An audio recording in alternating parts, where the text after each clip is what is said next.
LCF. La Chine en français. Et c'était le choix musical de Dounia Dounouane. Exactement, mon choix musical. J'ai bon goût, hein, non ? Oui, bien sûr, Dounia, bien sûr. Alors, resituons un peu le contexte. Dounia, vous n'êtes pas arrivée ici par hasard. Non, vous êtes, alors, je fais un raccourci, vous êtes ici grâce à Laurent. Exactement, grâce à 88 Jobs. Bienvenue. Voilà, moi, comment j'ai connu du coup 88 Jobs ? Parce que j'ai fait une licence en anglais-chinois à l'université de Paris Diderot. Et donc, on nous en parlait souvent comme étant la référence de l'emploi des bilingues chinois. Ah, donc dans les écoles déjà, on parle de 88 Jobs. Ah oui, on nous conseille, en tout cas, on a des profs qui nous conseillent, nous disent, voilà, en tout cas, si vous cherchez des stages, si vous cherchez des petits boulots, c'est un site qui est vraiment très bien. Voilà. Si même les profs s'y mettent, c'est parfait. Mais du coup, moi, en tout cas, à l'époque, quand on nous parlait, je ne cherchais pas forcément de stage ou de job, donc je ne m'y étais pas rendue sur le site. Puis un jour, alors que j'étais au Danemark en Erasmus, pour un Erasmus de 6 mois à l'université d'Aarhus en médias, culture et société, j'ai une ancienne camarade qui est venue m'envoyer un lien. Radio LCF cherchait une stagiaire et donc voilà, elle m'a envoyé un message et je la salue et je l'en remercie aussi parce que c'est un peu tombé de nulle part. Elle savait que je m'intéressais au journalisme et puis elle trouvait que ça collait bien aussi avec mon profil parce que de ma licence anglais-chinois à un master en journalisme, c'était vraiment le stage parfait pour moi pour faire un petit lien parce qu'on pose souvent cette question, pourquoi le journalisme et pourquoi alors du coup avoir fait une licence en anglais chinois, c'est quoi le rapport ? Et le rapport il est là, c'est qu'on peut faire du journalisme dans une rédaction comme ça, franco-chinoise. Et du coup je me suis dit que c'était parfait et que pourquoi pas du coup me lancer. Alors moi j'ai envoyé, je me suis inscrite sur le site, j'ai envoyé mon CV. Donc on s'inscrit quand même, enfin on remplit un profil ? Oui, exactement. Voilà, un profil type, nom, prénom, adresse, tout ça, CV. Et ensuite, c'était super rapide parce que j'ai été contactée 2 jours après, à peu près, plus ou moins. Et c'était quelqu'un de 88 Jobs qui m'a contactée pour un entretien téléphonique. Donc, je m'y attendais pas à cet entretien parce que je savais pas du coup forcément comment ça se passait. Et j'ai dû faire un entretien en chinois et en anglais. Donc, ils s'assurent. En fait, ils font aussi une part du job. Hein. Ils sélectionnent en fait les candidats qui avant de les donner aux entreprises. Et du coup, j'ai un peu stressé moi parce qu'au Danemark, j'ai malheureusement pas pu faire de chinois. Et du coup, mais je suis tombée sur une dame vraiment très gentille C'était Skype ou c'était Non, c'était au téléphone. Okay. C'était au téléphone et puis elle m'a laissé le temps un peu de chercher mes mots. Ouais. Elle me rassurait, elle me disait c'est pas grave, continuez. Mais si des fois, j'avoue, je buguais un peu en chinois. Et mais ça s'est très bien passé. Et elle m'a dit d'accord, c'est très bien. J'envoie votre candidature du coup à Radio LCF.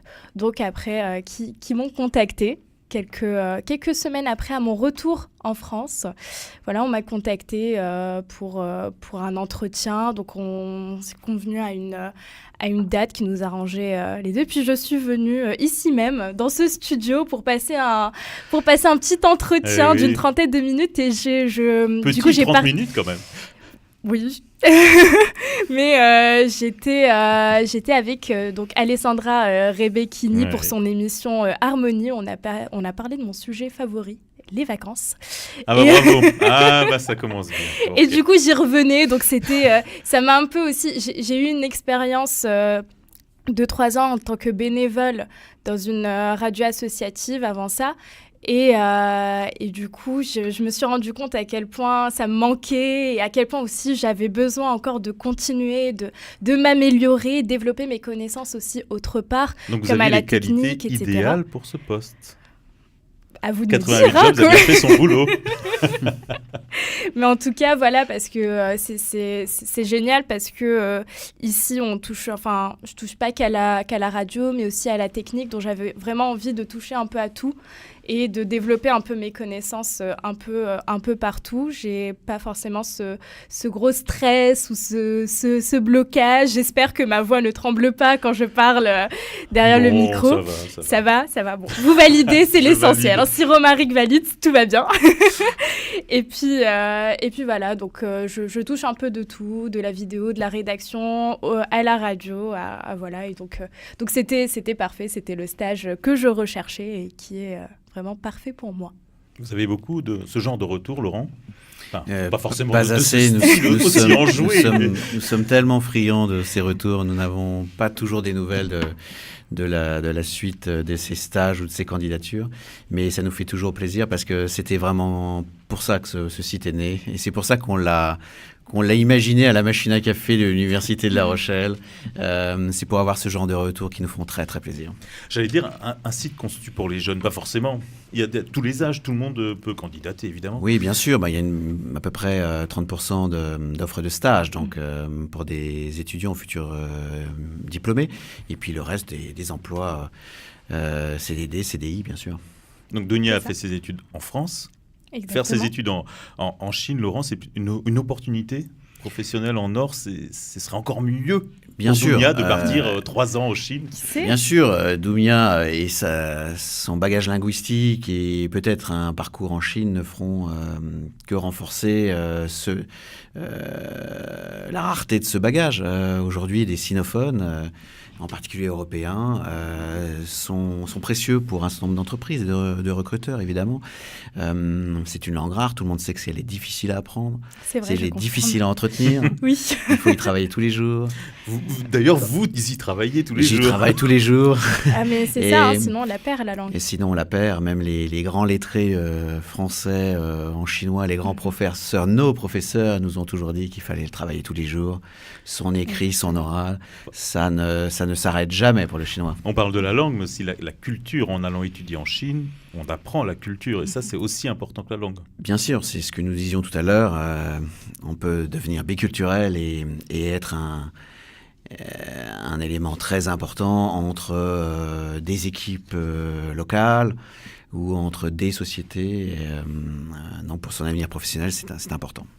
Alors, je suis allé sur le blog. Vous avez un blog sur votre site. Il y a plein d'articles très intéressants.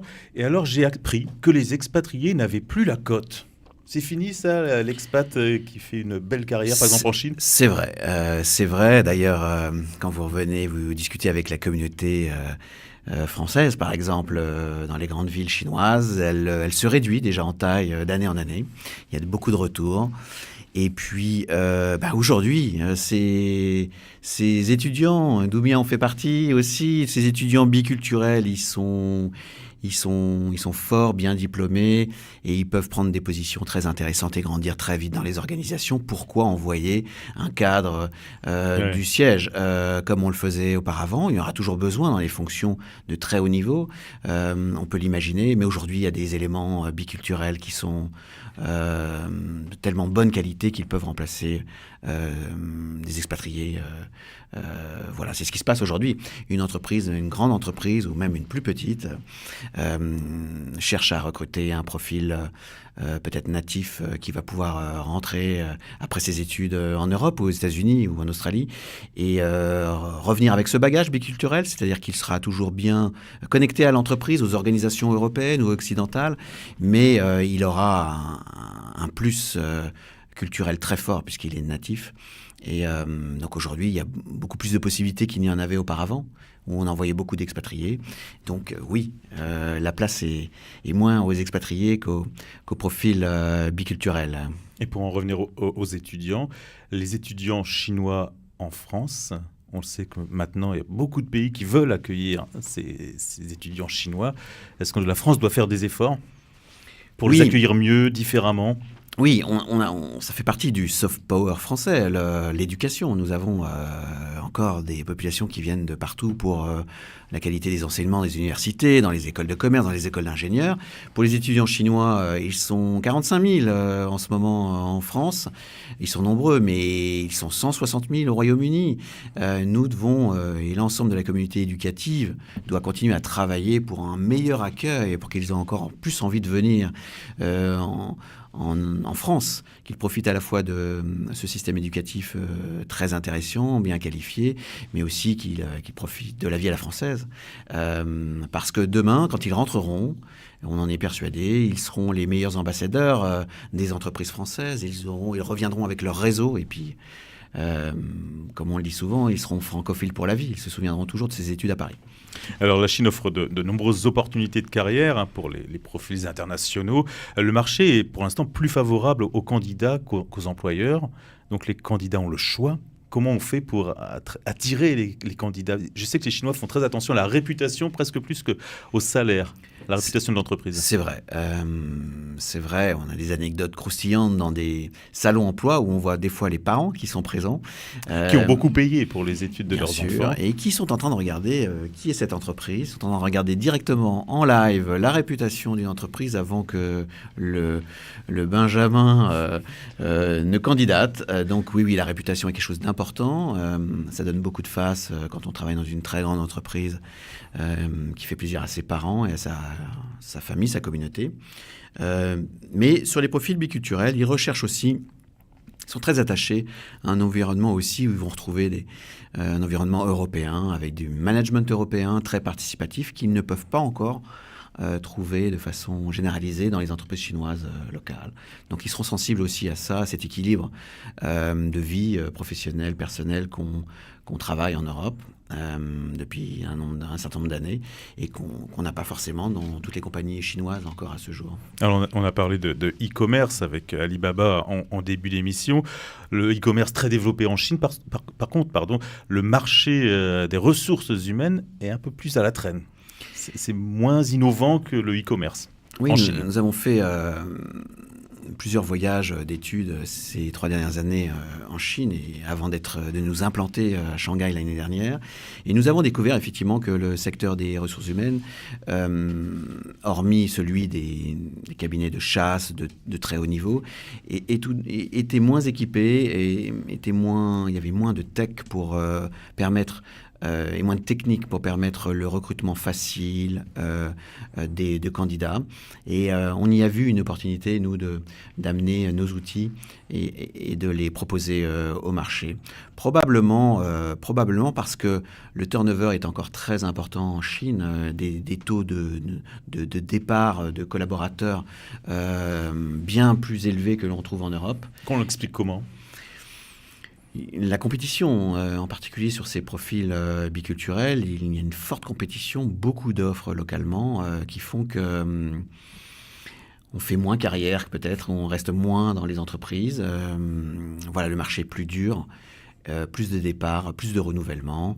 On a tous entendu les départs avant ou après le nouvel an chinois dans les entreprises qui sont parfois des hécatombes. Donc ça reste très compliqué de faire de la rétention, de garder ses collaborateurs.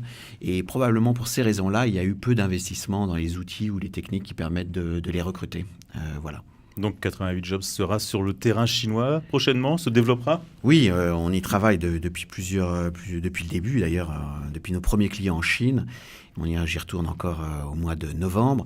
L'idée de visiter nos clients, on a 25 clients localement, et d'en ouvrir de nouveaux et de proposer nos outils à ces mêmes clients pour leur permettre de recruter toujours plus vite en chinois, en français. Des demandes de capitaux, des appels de capitaux prévus aussi ? Alors, on est une petite entreprise. On dit encore start-up ? On peut le dire, c'est-à-dire entreprise de croissance rapide. Oui, nous sommes une entreprise de croissance rapide.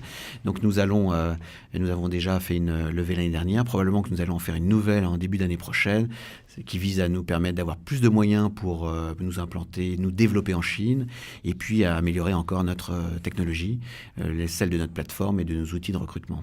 Merci beaucoup, Laurent Clemens, d'avoir été présent dans les studios de Radio LCF. Aujourd'hui, nous nous retrouverons le mois prochain en compagnie de Séverine Müller qui représentera Pôle emploi, car vous avez un rapport privilégié avec Pôle emploi. Alors, je rappelle aussi la question pour notre jeu. Quels sont les 2 principaux ingrédients de la gamme Sève ? Question posée par Pauline Bonny.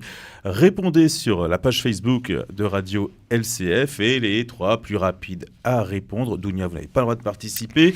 Les 3 plus rapides à répondre gagneront des produits cosmétiques de la marque Sèvres. Je vous dis à très bientôt sur Radio LCF.